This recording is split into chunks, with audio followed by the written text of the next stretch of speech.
Hello, everybody. Welcome back to the Doomer Optimism podcast. I am back from a little break when I was traveling for work that I had to do. We are here with Roland Gunn. Previous guest is my co-host, and Braxton McCoy is our guest today.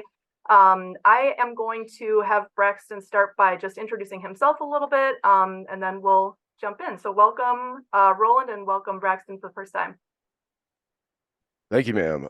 I need to apologize. I have four children, and they bring diseases home to our, and I've been suffering through some weird cough flu thing for a few days, so my voice is kind of messed up.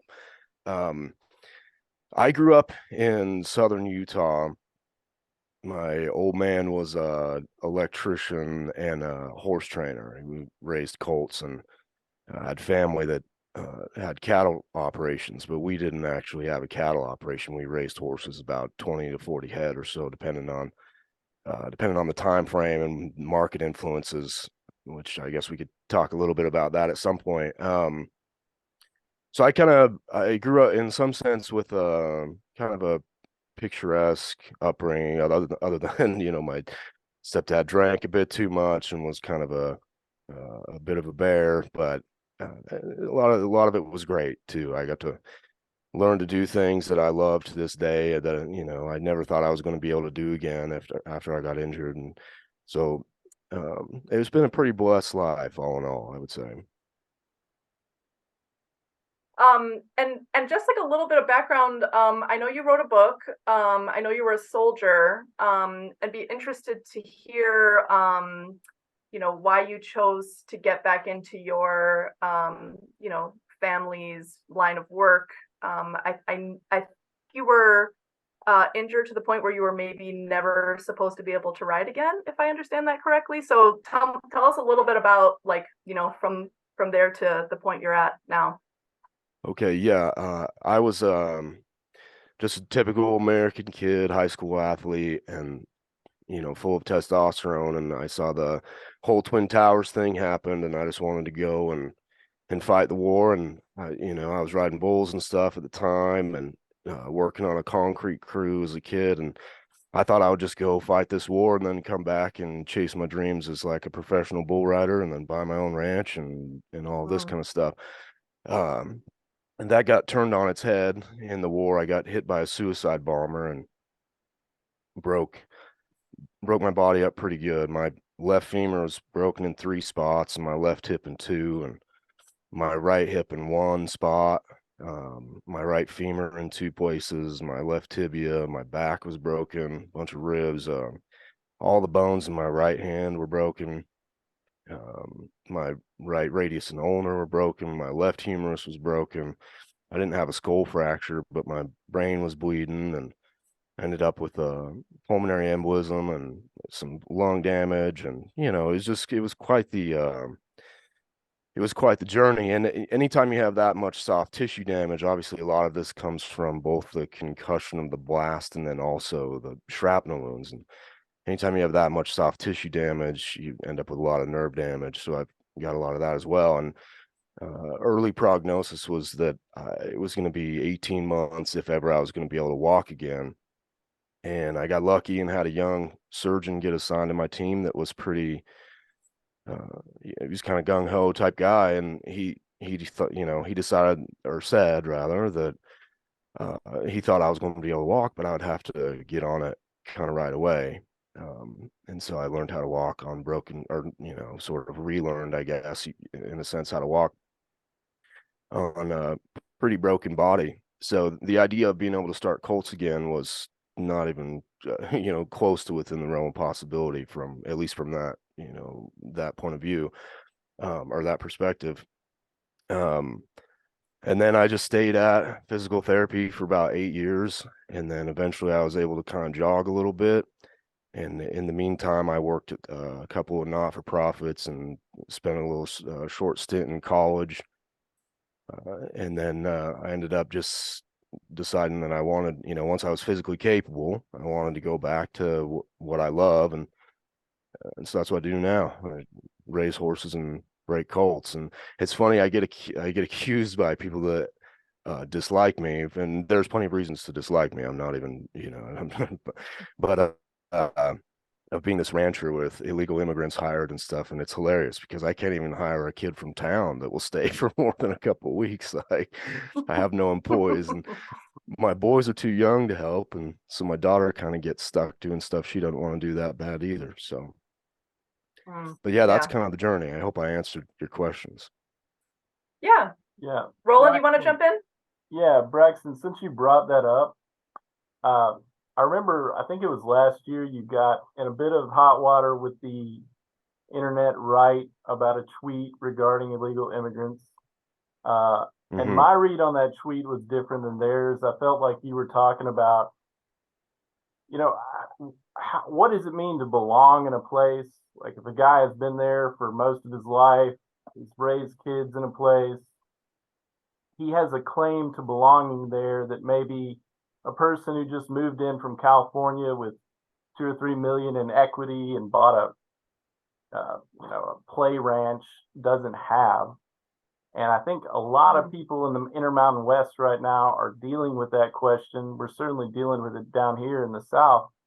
So, from your perspective, uh, how do you see this influx of people from California and other places in the West, and how do you feel about that process? Yeah, Yeah, and you well, know what? you're. Let me just Oh, jump go in ahead, for man. like a little clarification too. Part of the thing we're interested in this podcast is like, what is belonging in actually? And a little bit about my story. I mean, I'm from Chicago, but I just felt like there were a couple of things that happened. I'm from the south side of the city that were just so dangerous and so broken. I was like, I can't like in good conscience raise a family here. I just not gonna raise a family in Chicago. So then I found a different place. We moved to Uruguay. I'm trying to put down roots here, but it's like there's a lot of people who are from a place who want to preserve that place, a lot of people who are from a place who feel like they need to escape it, like it's not safe to stay in.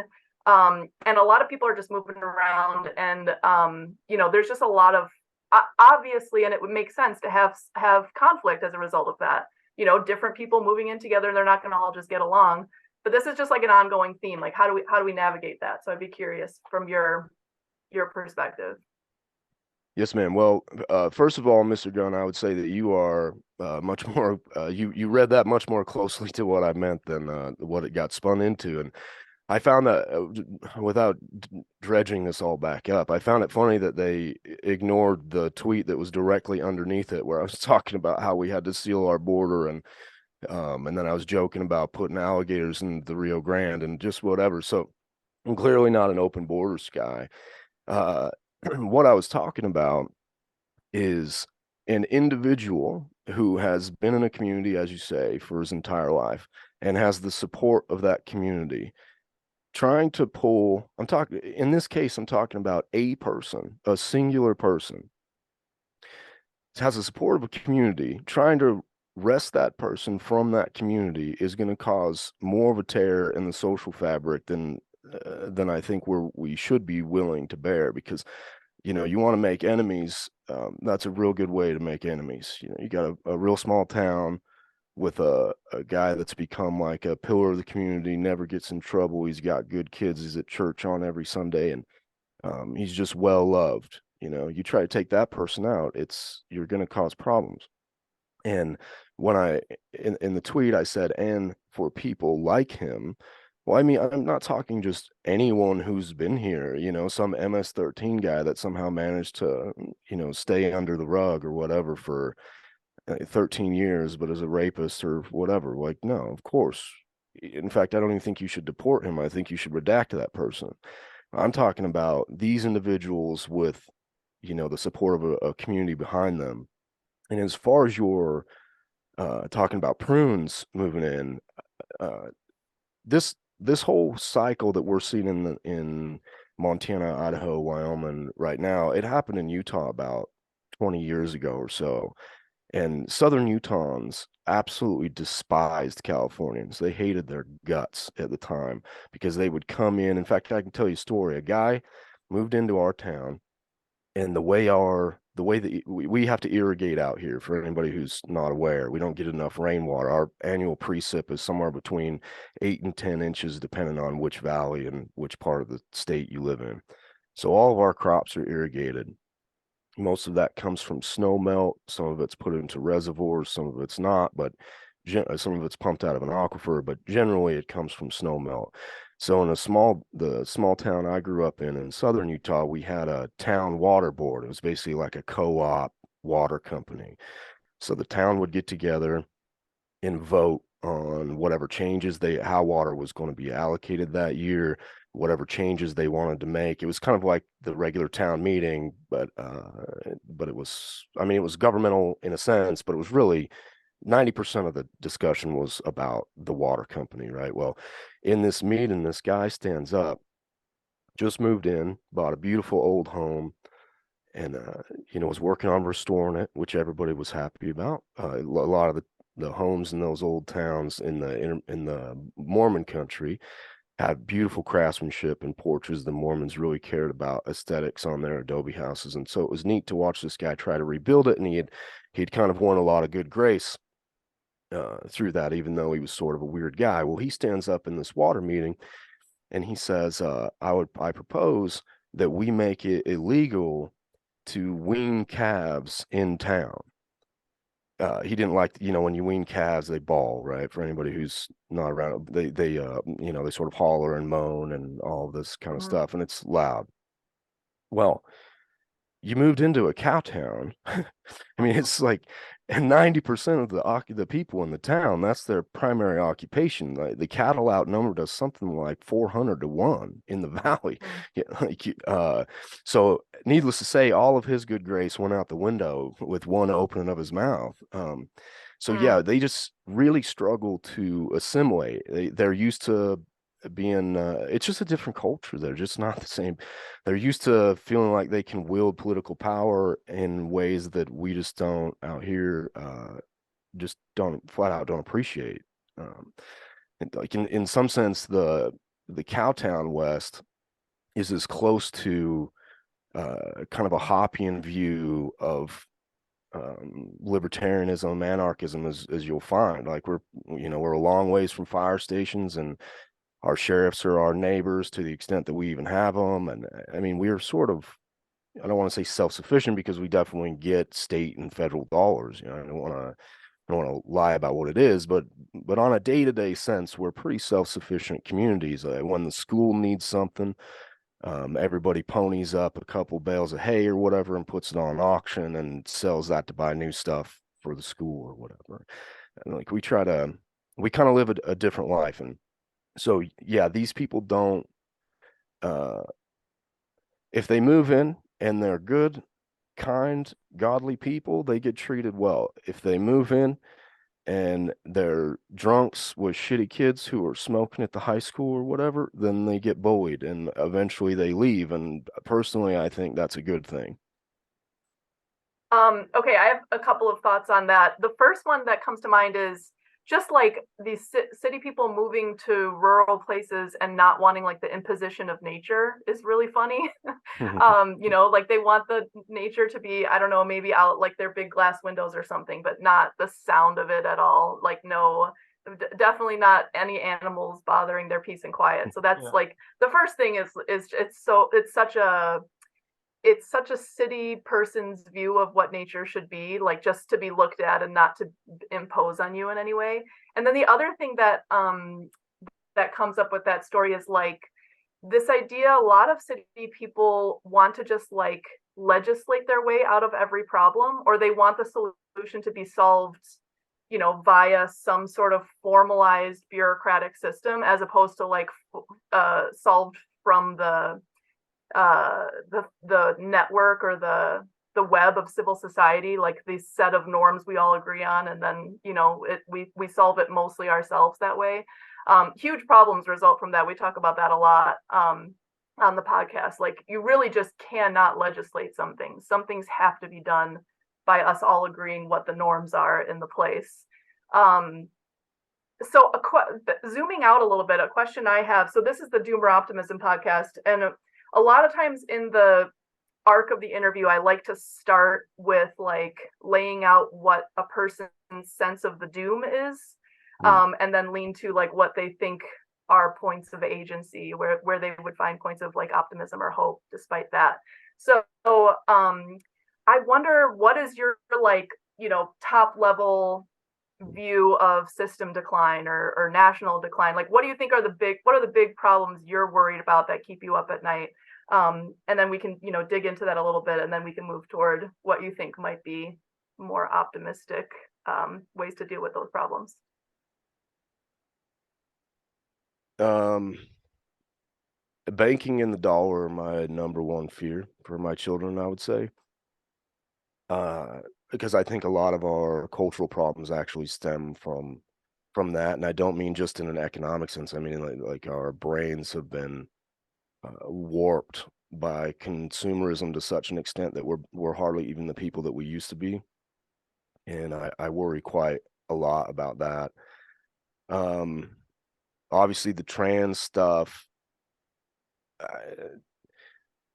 I don't uh, I don't want to make more of it than it is, but I also don't like dismissing it because, when you start seeing numbers like 20% of Zoomers are, gay now or whatever, or on that whatever spectrum, that's disconcerting to say the very least.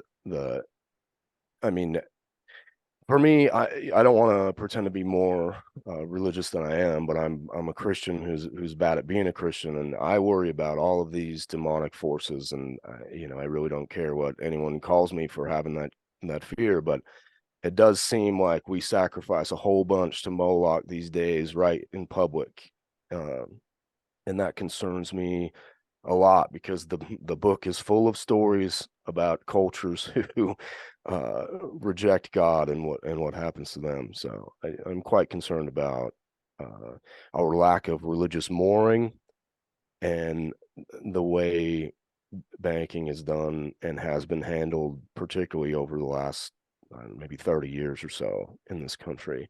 I think the whole bailouts, and TARP and all this, I think that was a turning point that we should, I mean, again, I'm not an economist, so these are very uneducated opinions, but I just from a sort of in the saddle perspective here, I think that was a turning point that is hard to ignore. We took the public's money to bail out banks and not the public. And I understand that there are reasons that one would go about it in this way, but it is very concerning to me that to me, that is a sign that our culture overall views us all as sort of serfs in some sense. It's like it's a greater good thing, and I worry quite a lot about people who are moored to some sense of the greater good, like Sam Harris's Moral Landscape, for example. You watch these atheistic people try to uh, come up with some set of objective morality that is rooted in academia, and what you end up with is the French Revolution, Temple de la Huision or whatever. I worry quite a lot about this because I think we have crossed a Rubicon that a lot of us have forgotten about. Yeah, just one little comment on that. My own personal journey. I grew up not super religious, but I went to Catholic school and went to church, and I've just like gone on the normal. My parents are conservative and working class, but I went to a fancy college on a scholarship, and I went on this normal like you go to college, you're not religious, like no one's religious here, being religious kind of thing. And I've there's just like you're so unmoored if you have no love. Uh-oh. All right, Braxton. Well, I guess Ashley is out for now, so we'll see if she comes back. And I've just got a few more questions for you, and then we can wrap it up. Okay, sir. I definitely understand how you're feeling. I grew up in a very conservative Protestant community in the South. Oh, Ashley's back. All right. I went Yeah, to just college, you go, Roll. went to college in California, and that was a bit of a culture shock for me. So all of this, kind of what we're getting at is like general social malaise and social problems that we're facing in this country. And one of the ones that's been a big talking point on the internet lately is what's called the crisis of masculinity. I know that you have some thoughts on that. What what do you think, without being too cliche, what do you think is wrong with American men? And what are your ideas about how to get that spun back up? I I I have been accused of being one of these masculinity posters, and I really don't do that much at all. But I'll speak for what I see in my community that and what I see on the internet, I guess. Uh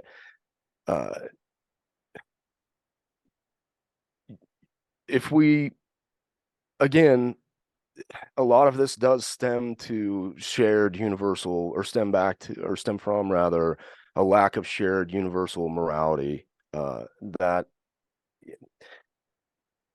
like, as a Christian man, I'll put it like this, as a Christian man, it seems pretty evident to me that God set up a household structure that we have chosen to ignore. And I think uh, the breakdown of that unit has led us to a lot of places where now we have femboys or whatever, whatever they call themselves, like this weird gender bending type of thing.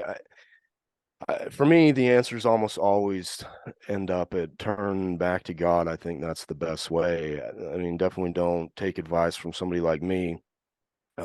Look to God, because he actually knows. He's not just some guy who talks shit on the internet. You know what I mean? Um, as far as I will say this much, I think a lack of role models with firm morals is a problem. Uh, none of the cool people, like that these kids look up to, are anybody that I would, that most of us would ever want our daughters to bring home, type thing. I think that's a huge problem. I don't know exactly how you solve that problem without God. This whole lift weights, eat better, and eventually you become a better man thing. I mean, sure seems like a good start, I guess, but I don't see how that leads you to become a better person. And the whole buy their fruits thing, I don't see. I see quite a few of these people not behaving like such, which I also, behave like a dirtbag sometimes. So I'm not, but um, we I, the softness. I was trying to avoid this cliche, but I have to say it. The softness of our culture is a problem. We were considered sort of brutish and always joked about Europeans being effete and this kind of stuff. Uh, and I actually do think that there was something worthwhile in that at a time. I feel like we have given up on what Americans were. Like, whenever you ask somebody what characteristics would, make up an American. I'm talking an American now, not if you asked a French person, they would have a completely different view. But an American from my generation, if you asked them, if you look at the character traits they would lay out, they all stem back to what we became on the frontiers, from Kentucky to California. That whole westward rather expansion kind of born our identity. If you ask them, they'll say, "Oh, it's hard work and perseverance and self-reliance and, never quit attitude and all this." Well, I mean, that's everybody from Daniel Boone to the mythological stories of Jeremiah Johnson or John Johnston.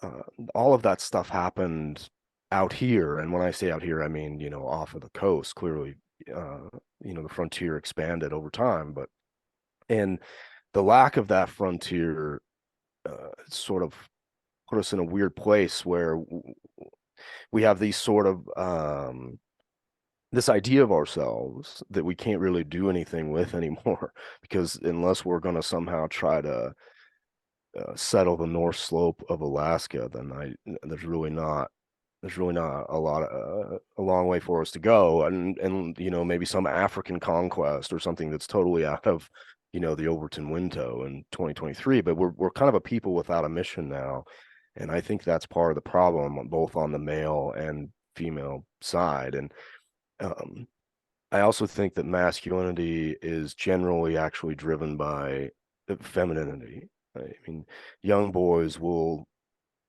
do whatever they think young girls want them to do for the most part. I mean, sure, there are a handful that won't, but in general, they're going to do whatever they think the most beautiful and desirable girl in school wants them to do.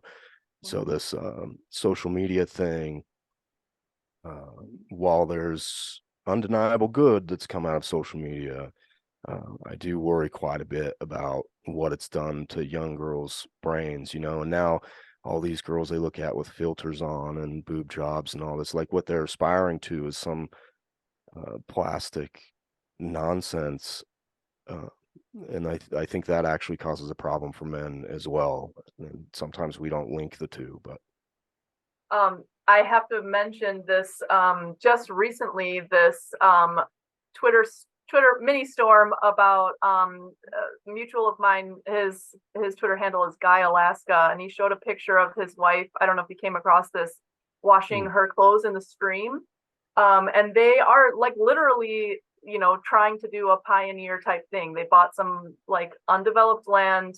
They got enough money. The guy told me this story. Caleb is his name. By going through a junkyard and finding some catalytic converters to sell, and then they bought some landing craft to like bring their van and some wood over to frame a cabin. They lived in a yurt, like total real pioneer stuff. And then they haven't yet done like a rainwater collection system to get running water. They were like focused on getting a house first. And people are like, this is horrible. How could you do this? Like the feminists were mad because they said like your husband should never allow you to do this, even though the wife kept saying over and over like, no, I'm glad we're doing this together. We're choosing this life. We're going to get a washing machine eventually. We're just not there yet. A lot of people were just like, it's completely unfathomable to not have every possible modern appliance and convenience. Like how you are so poor. How could you choose to be poor, kind of thing. And everybody came out of the woodwork, and it was just such an interesting thing to notice. But I think I think the other thing that seems to come, that the doom that I'm worried about, is just this widespread like leaning into victimhood. Like I just want to be the revel in victimhood. Like people revel in it, and they get really mad if you say, you could even acknowledge like you're going through something tough. The world you live in is difficult in some ways, but what are you doing about it? And they get so mad. That's like the majority of the pushback on my account. It comes from things like that. The first wave of Baptists who came after me were mad at me because I wrote an article that said, like women kind of have it tough. Dating apps are really bad. They take advantage of like women's fertile years and kind of like exploit this young maiden. And they were like, well, men have it bad too. I'm like, well, yeah, of course they do. I was just writing an article about women. They were so mad at me for that. Sure. But anyways, the question I have for you is, I think the main thing we probably need more of is models or stories about how somebody found their mission. So I'd be curious to hear, we talked a little bit about it, but like going from your body being that broken to deciding like, I really do want to follow in the footsteps of my family and go back to horse training. Like what is the minutia of that? Like, how did you get the strength? Like, how did you lean into your agency? Like what were the turning point moments where you were like, yeah, like obviously it's tough. It's super tough. My body is super broken, but now what were those moments where, what am I going to do now? I've got to figure out some way forward. Yeah. I'm going to say something about the Alaska thing that actually ties into this. I think that's great, and this is not. I'm not passing any judgment on these people that live in Alaska because I think it's cool that they're doing whatever they want to do. But if you look at the most successful pioneers, they're definitely, especially over a grand scale of time, it's definitely the Mormons. They came out to sort of settle their own country and all of this. Maybe they didn't quite get that, but they have a quite prosperous state and an enormous bankroll, and they're probably more prepared to protect their people and through economic downturn or catastrophe. They're probably more prepared for things like that than any other subgroup in the American, in the American culture right now. So I would say they're by far the most successful. And if you look at what they did, they pioneered with a community and then built on that. They left as a people and built a people, and I think that can't be ignored. While I think it's neat for people to go do whatever they want, again, I'm not casting like, not throwing shade at this man, as the kids say, or anything like that. But on a grander scale, I think we have to think in terms of community more than we do now, and that's part of what uh, I, I don't know if we always know what is animating us. It takes a lot of introspection to get down to the bottom of whatever reason what the reason is that you're attempting to do something. And that's very difficult to do. But in retrospect, I think a lot of it was that I was living in a world that I didn't like and that I didn't recognize, and surrounded by people that I didn't particularly like, and just really could not quite assimilate with without becoming something completely different. At one point, I was working with a company based out of Denver, very great people. I'm still friends with them to this day, but they wanted me to move to Denver, and they asked if I would be willing to, I apologize, asked if I would be willing to do that. And I thought about it for a while, and it was good money. But I said, no, absolutely not. I'm not going to go live in an apartment in Denver. And that was sort of a turning point in a sense. So I came home and I was like, well, if I'm not going to stay in this corporate world, then what am I going to do? And my old man had a couple of Colts that he needed broke, and we were down in his bunkhouse drinking a little bit of whiskey, and I said, well, I'll help you. He has a real bad back. He just had back surgery, and I said, well, I'll get on him. And so I helped him, and then I just kind of remembered how much I loved young horses, and uh, not just the thrill, but watching them grow. There, it's like having a constant stream of 1,000-pound puppies, and I just enjoy it. And I realized that this is what I wanted to get back to, and so that's what I did. And I went from there to doing it on my own and moving away a little bit. And I think the part where I want to tie this back into communities, I think what was probably underneath all of that desire was actually the want to get back to something that was comfortable and that I liked, and to be around people that I care about and that care about me, and that I want to, I want to raise my kids in an environment that I trust will do best by them. And so I think that's kind of trying to get back to my community was really what it was. Roland, you want to jump in there? Yeah. So beyond being a Colt starter, Braxton, and I apologize if I'm wrong here, but I believe you were a hunting guide for a long time. Yeah.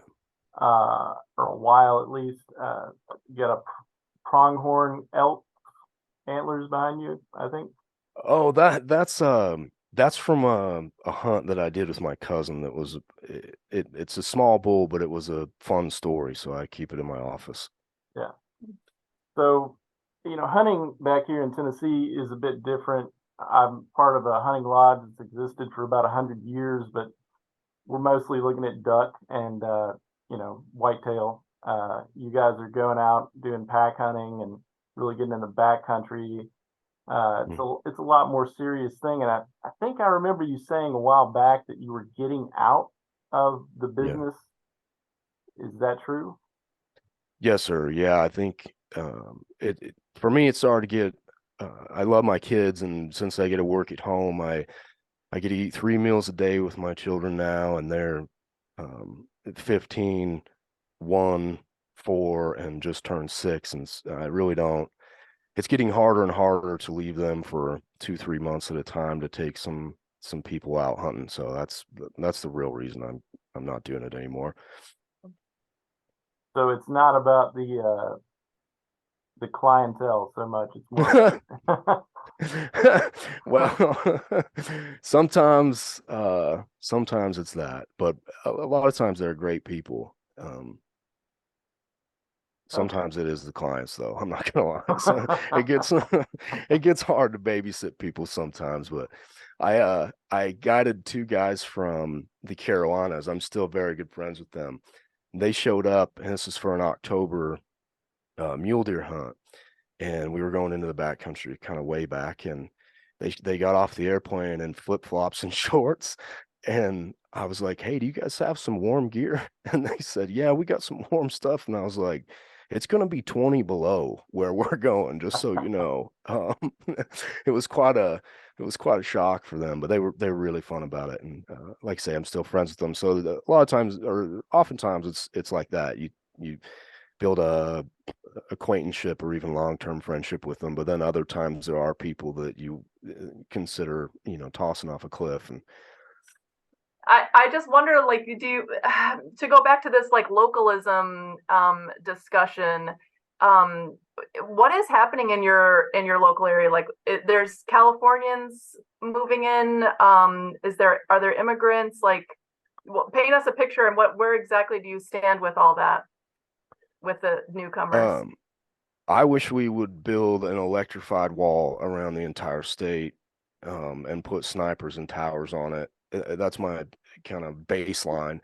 But my valley doesn't have a lot of Californians moving in per se, but what they are doing is buying up ground sight unseen at exorbitant prices and making it pretty difficult on everybody. And I saw this cycle play out in southern Utah about 20 years ago. What will happen is they're going to pay this 3,500 an acre for ground that's worth about 500 because that's all it can produce. They don't have water, they don't have power, they can't. I mean, short of drilling a 30 to $60,000 well and putting up a propane generator and then sticking a small cabin on it, it's really completely useless to anyone that's not, in the agricultural industry. And so what happens is they buy this stuff with all these grandiose ideas. They're like, look at this beautiful mountain behind. We could put our cabin right here, and they just don't understand what it takes to get that done in an area like this.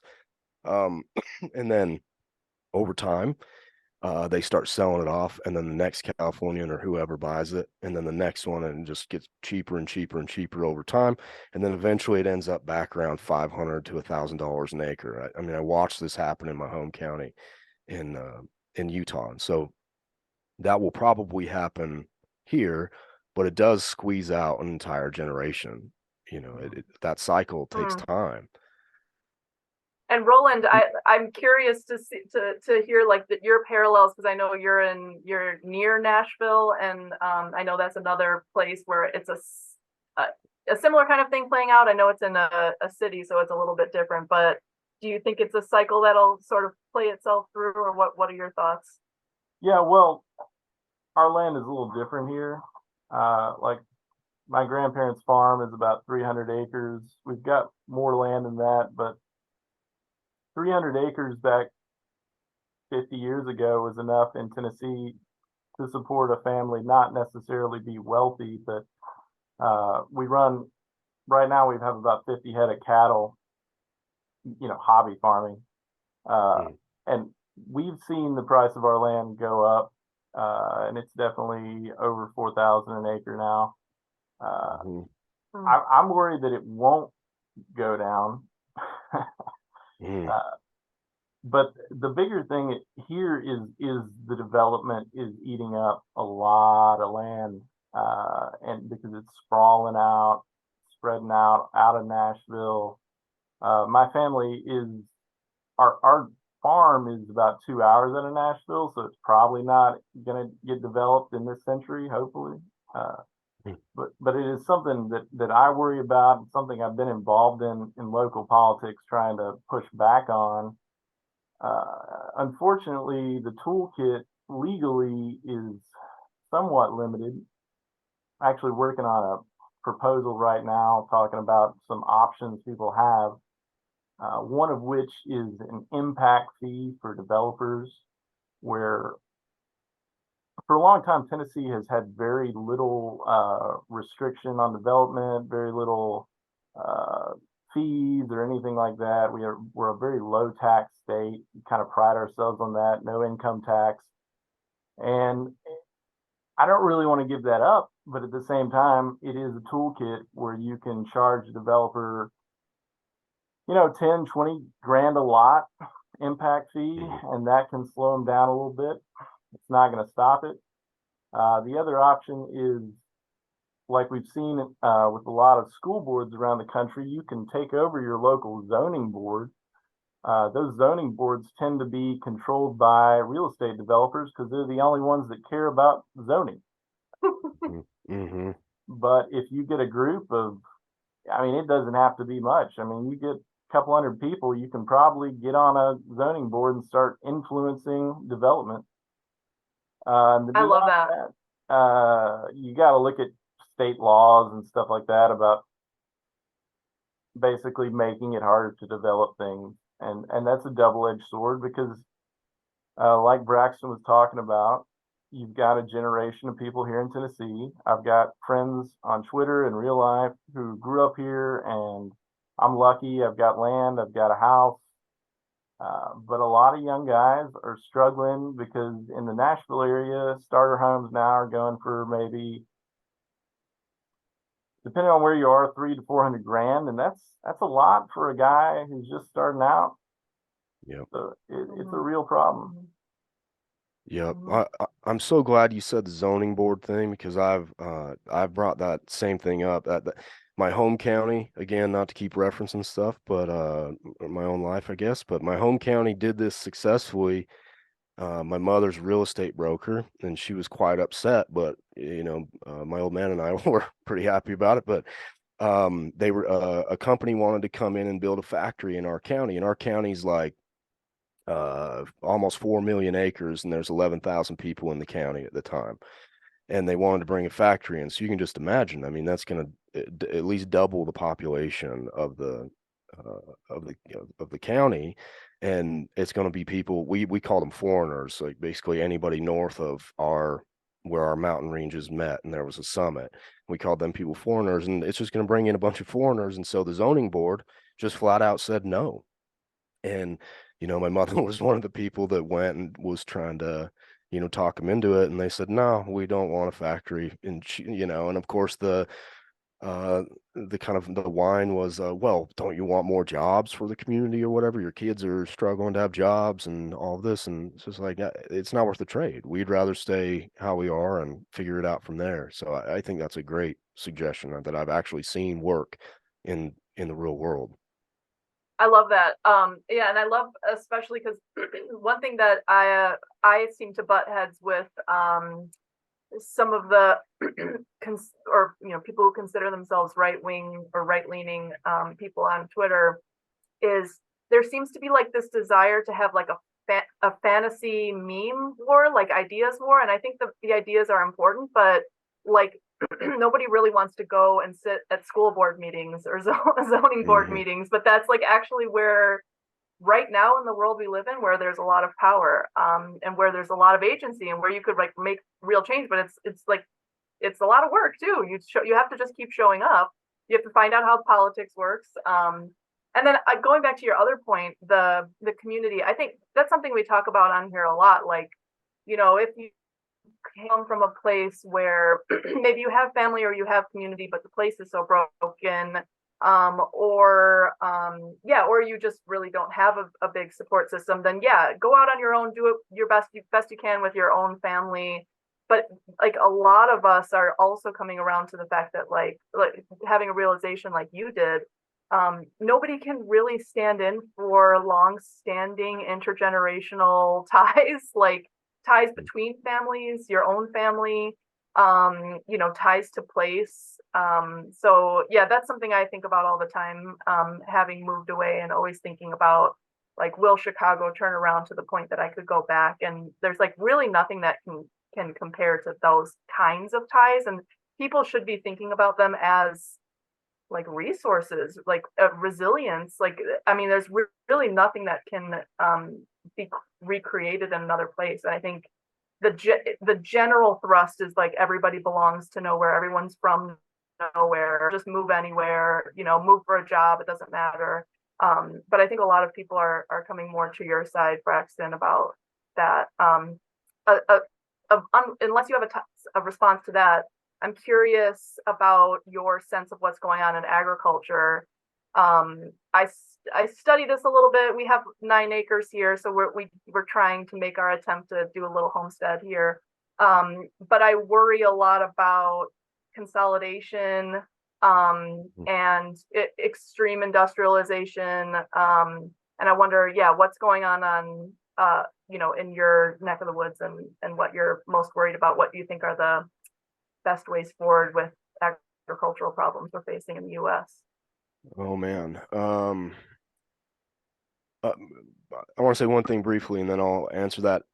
This was also why I was so adamant about this idea that building 11 new cities on BLM ground in the Intermountain West was the stupidest political proposal I've seen in my lifetime. Wait, let's stick on that for a second. I want to hear more about that. Take a low population density state like Wyoming that's a fairly large landmass, but only maybe 600,000 people or so. I haven't looked at their population numbers for a while. You put 2 cities in there, you just flipped that state forever, and it will never ever be red again, ever.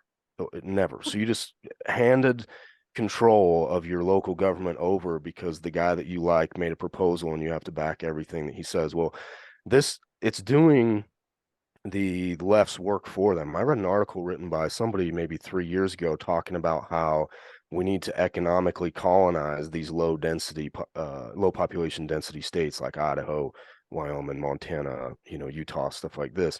And we could do this by moving Amazon or, Microsoft or Google or whoever, moving one of their factories or whatever, whatever. I'm not a tech person, but whatever it takes Campuses, to make this kind of stuff. Yeah. Mm-hmm. To these states. And that would bring with it not just 25, 50, 100,000 people that already think like us, but you times that by 2 or 3 because their kids are going to think like them.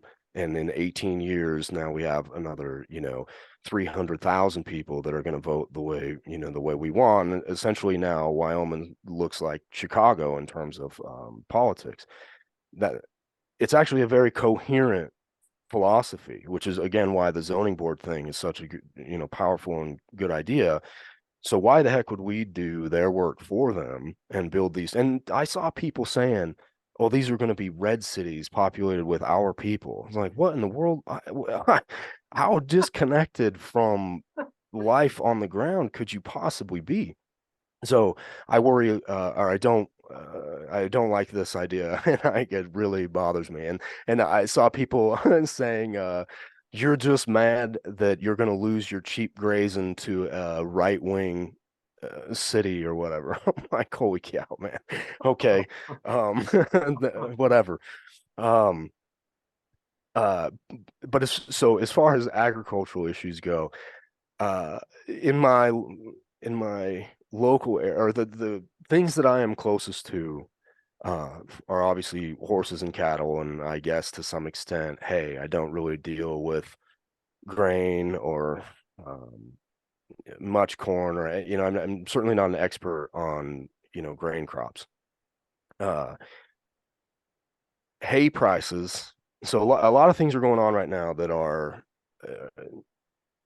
potentially dangerous. Last year, hay was the highest I've ever seen it in my lifetime in my area. It was around $430 a ton, which meant my hay bill went from about $18,000 to $20,000 a year to like $42,000 a year. So I had to sell quite a bit of stuff off because we were just, I mean, we were going to be way, way in the red. So that was bad. Well, this year, hay is now down a ton. Like, shouldn't use the word ton, but it's down a lot. Now, guys are getting somewhere between 130 and 160 a ton for alfalfa hay. Because of input costs and energy is a big part of that, and I saw a lot of people freaking out about fertilizer, and that does matter, but energy inputs are probably the I don't know, there's a lot of inputs, but energy is way high. And my friends are telling me that it's costing them about $130 a bale to get the hay out of the field. So if they're getting 135 a ton, they're maybe making $5 a bale. That's not sustainable, to say the least. That's a big concern. Now, the reason that happened is kind of twofold. China, a lot of hay out here because we have alfalfa hay, I'm talking. We have alkali soil and very low precipitation. So basically we can run our ag fields almost like a petri dish, we can control almost all of the variables. So, because it's irrigated on a pivot or a wheel line, almost nobody floods anymore. But so traditionally, over the last, I don't know, 2 decades or so, a lot of that hay has gotten shipped to China. They take it down to a rail yard, compress it, and then send it out to, the longshoremen on the Pacific and ship it to China. And while I wish that weren't the case, it's markets and that's how they work. But this year, China stopped buying a bunch of hay. I'm reading conflicting reports on why this is. Some people are saying it's because they're now producing alfalfa in a lot higher quantities in like Saudi Arabia and the UAE, which America, from what I understand, funded those drilling projects because they've got an enormous aquifer under that sand. So for whatever reason, America decided, well, we'll just give you guys money to, drill pivots in the desert. So that's one explanation I've heard. Another explanation I've heard is they're now growing enough of their own crops to be able to take care of their animals and they don't quite need us as much. And then, of course, another answer you get is, well, they're just trying to do whatever they can to crush the American, farmer right now, which I think is the least believable of the three of it. So I don't really know why this is happening, but it is happening. They're buying less hay and the brokers are paying way less, way less for it. So guys are so it benefits me in the short term because now my hay bill is back to something much more manageable. But it does not benefit my friends, which doesn't benefit me in the long term, right? So I think we have to think in short, medium, and long term on these things. And this could be a very difficult year. Cattle prices are high, but guys, cattlemen have been getting squoze for years.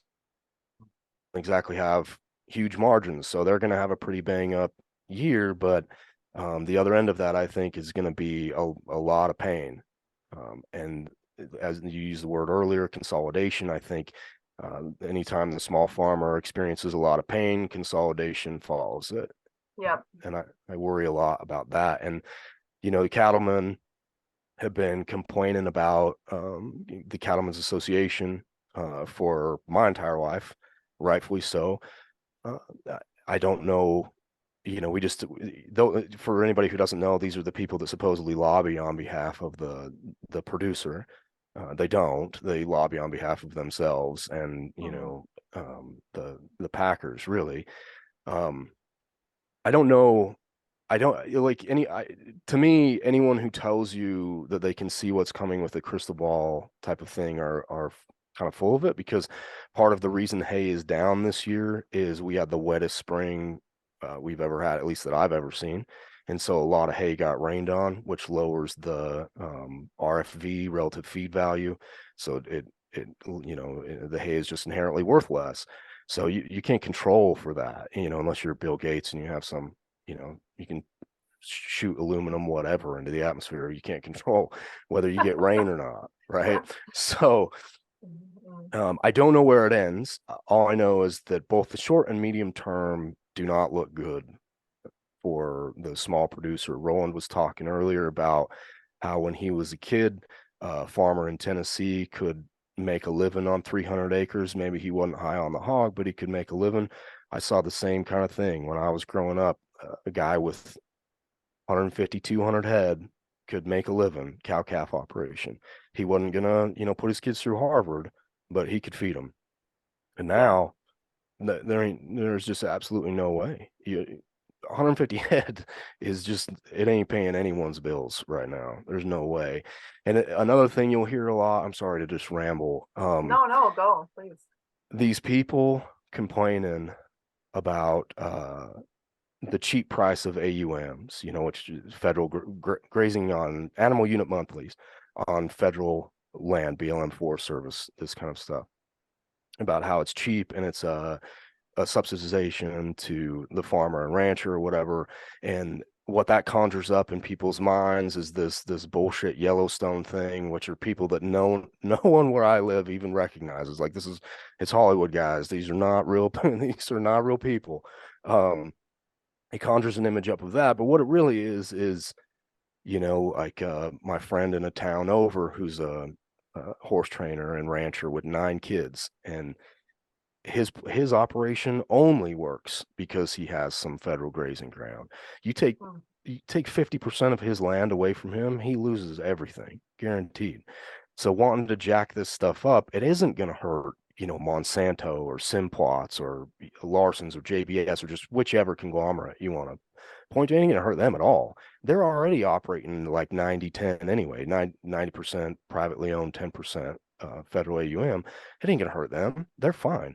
Who it's going to crush is the small guy with 5 kids that's 40 and is barely making it anyway. So that's a terrible solution, and I don't like people listening to people talk about it who have no touch point with it,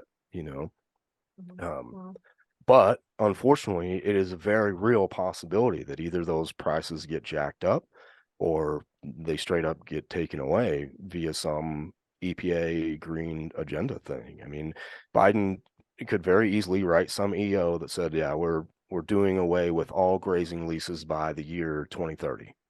I know.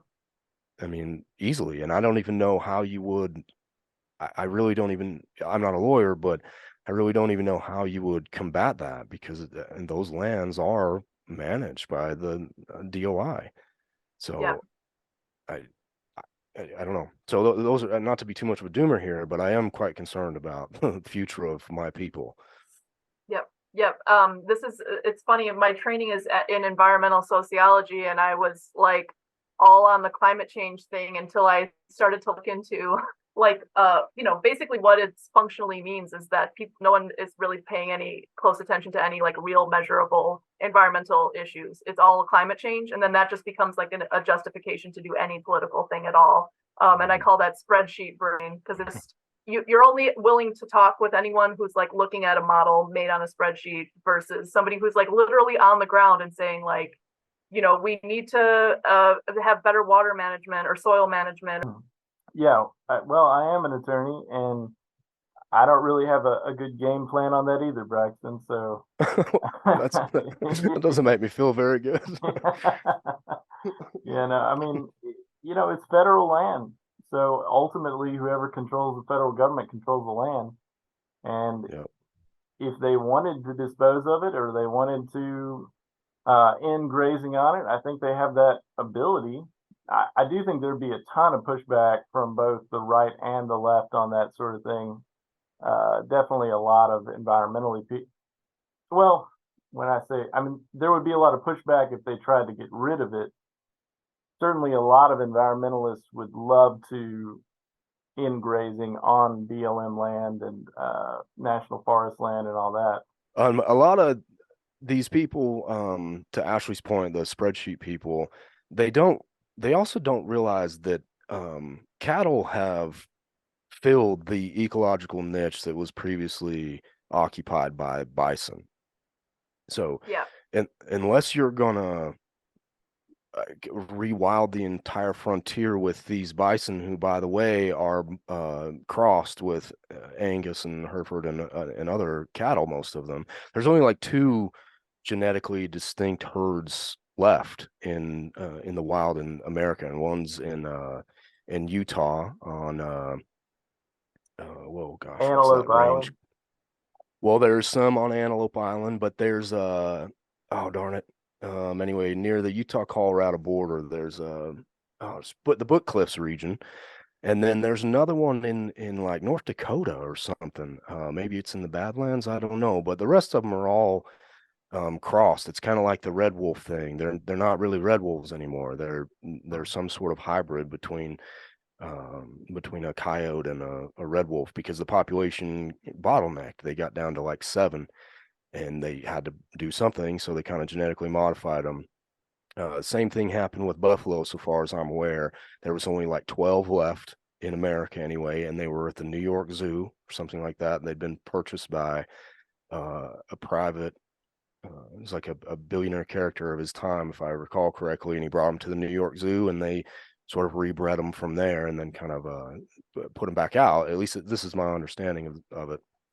So, without going too far down the weeds here, unless you're gonna put beefalo back all across the prairie and the Rocky Mountains, then you're gonna have to do something, or else, you think California wildfires are bad. You wait until that everything is ate up with bunch grass that's knee high, and it's August in Idaho, where it hadn't rained for 3 months, and it's 102, and the wind's blowing like an SOB.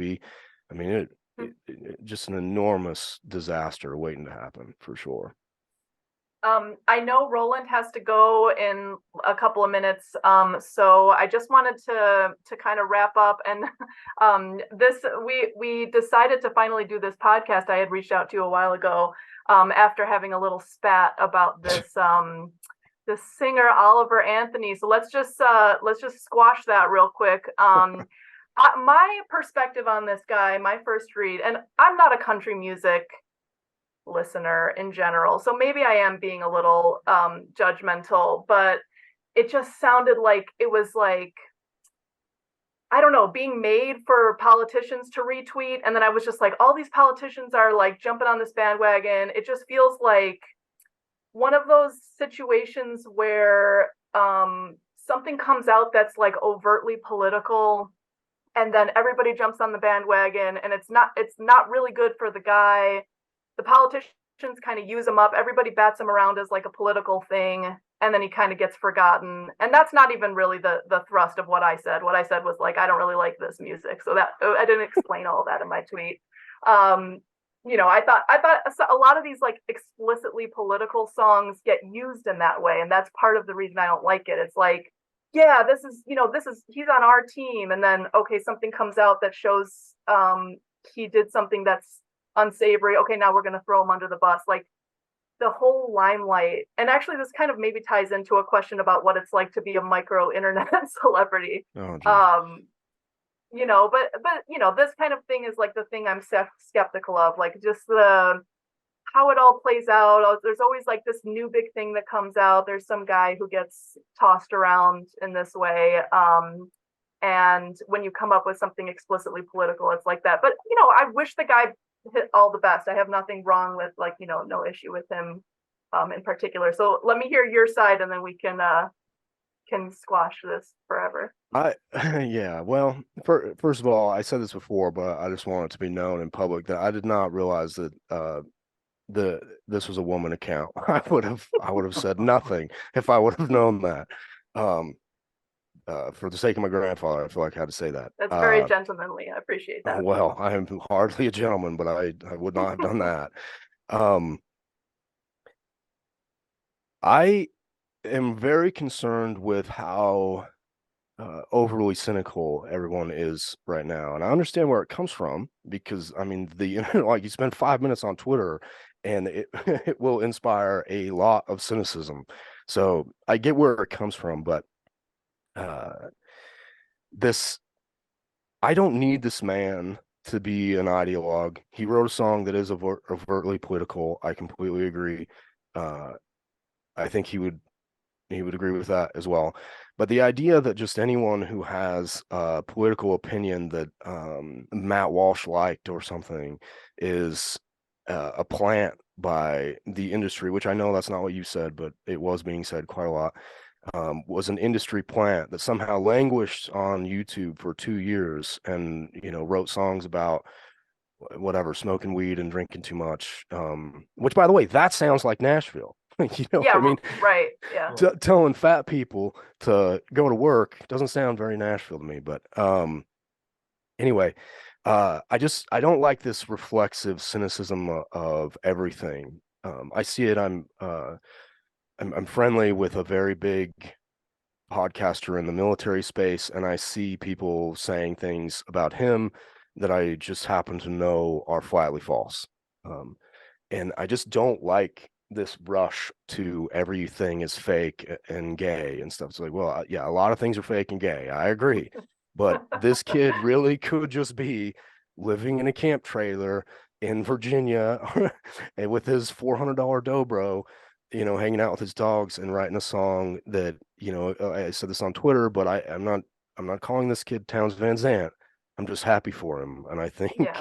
I don't like the impulse to not be happy for a person who is clearly expressing both indignation at the system and his own pain in a way that caught fire because it clearly touched a lot of people. It was at the very least, it reflected what a lot of people are feeling. And a friend of mine told me to go online and watch some of these reaction videos, which I probably wouldn't surprise you to know that there previously were no reaction videos in my YouTube feed, so far as I'm aware.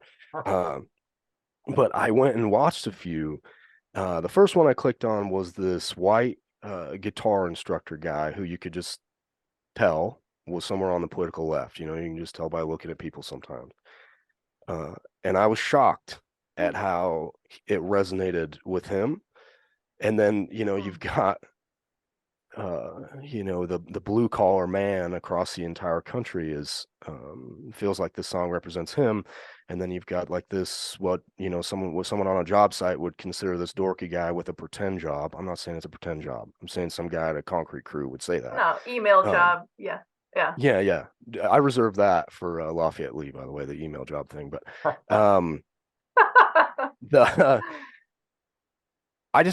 so in summary, this thing touched a lot of people. The kids so far, I agree with you that very easily it could turn out in such a way that is bad for that kid. I completely agree. So far, 5 days or whatever it's been, it's not like we have a lot of time to look back on here, but it seems like he's just sort of genuinely experiencing a neat moment in his life. And so far, he seems to be an authentic kid who's just putting his opinions out there. And, he's not a PhD. He's not, he's no kind of academic or something. But he is saying what he believes, and it touched people's hearts. And I think that's good. I don't like. No, yeah. Yeah. No, No, I'm sorry. that's fine. And that's fair. That's totally fair. Too. I think part of what happens too for me is I pick a side and then all of a sudden people start arguing with me, and then I have to go like further into my corner and say like, no, I really believe this. And then it just starts being like a more extreme position than I even held initially, which was just like, oh, this is pretty good, I like this. And then there was some lyrics that I was just like, oh, I don't know, this is like too on the nose, I don't know. And then I just say the throwaway tweet and then everybody gets mad about it, so then I have to go even further in that position. But I like the idea of letting sincere things happen and not being so skeptical. And then when the dissident right shared my opinion, that made me want to switch sides because they're just so like cynical and skeptical of everything all the time. Roland, I want to quickly let you jump in on this discussion before we wrap up. I'm sure you have a thought or two you'd like to share. Yeah, well, I mean, calling in from Nashville or the Nashville area, I have to agree with Braxton that the lyrics of this song are not something that a Nashville music industry executive would approve of generally. Yeah, I don't know. I mean, I know that Braxton is a fellow CCR enjoyer. Yes, and absolutely.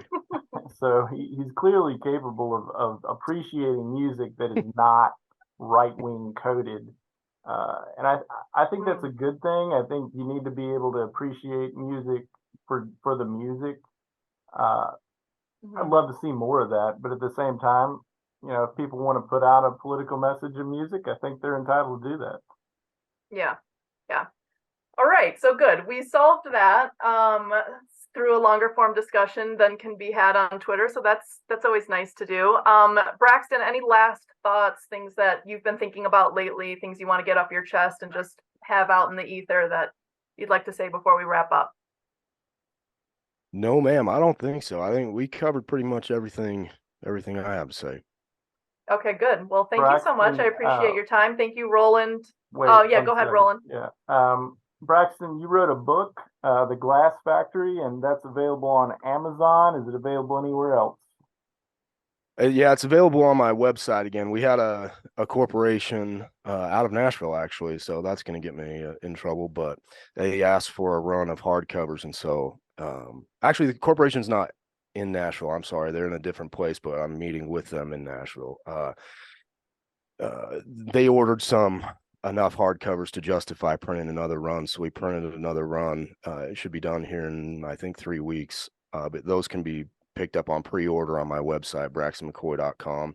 And for anybody, it's not a war book. People think it's a war book. It's really not. There's very little talk of war, and it's more of just a book about coming home from war, and I think just sort of coming home in general, which we kind of touched on earlier. I love that. Yeah, definitely. So yeah, everybody go check out Braxton's book. Also check out Braxton on the Jocko podcast. That was a really good episode I listened to recently in preparation for this. That was really good. So yeah, thank you, Roland, for holding down the fort when my internet got messed up. Thank you, Braxton, for joining us. And yeah, well, until the next time. All right. Bye, everybody.